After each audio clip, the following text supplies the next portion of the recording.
ganito magbalot ng siomai. So, meron akong siomai wrapper. I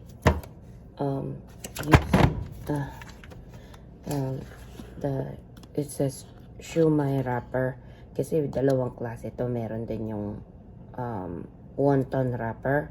You don't want to use that because it's thick.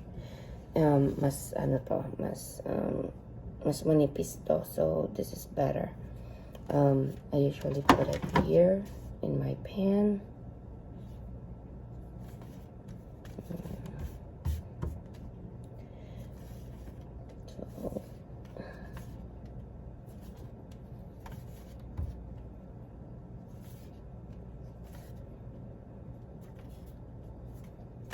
Then, I use a ice cream scoop kung gaano karaming gusto mo. So, ayan, scoop ako ng ano.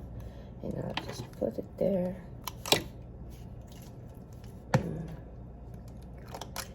So,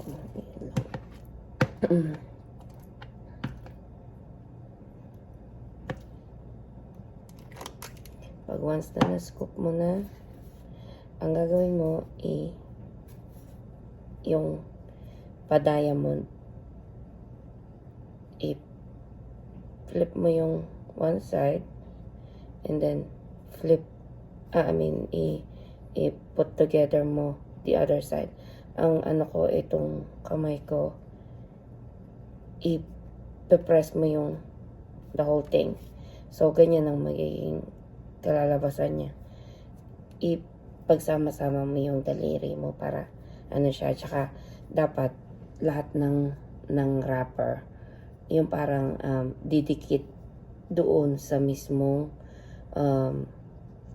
meat para hindi siya magbubuhaghag.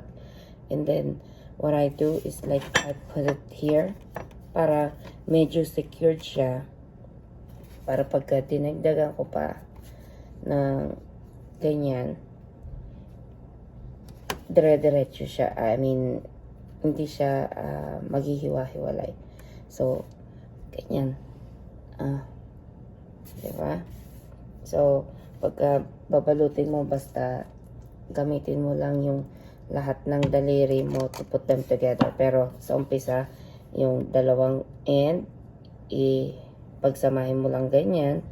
And then, the next corner, pagsamahin mo. Tapos, basta hawakan mo lang siyang ganyan, no? Gets? Para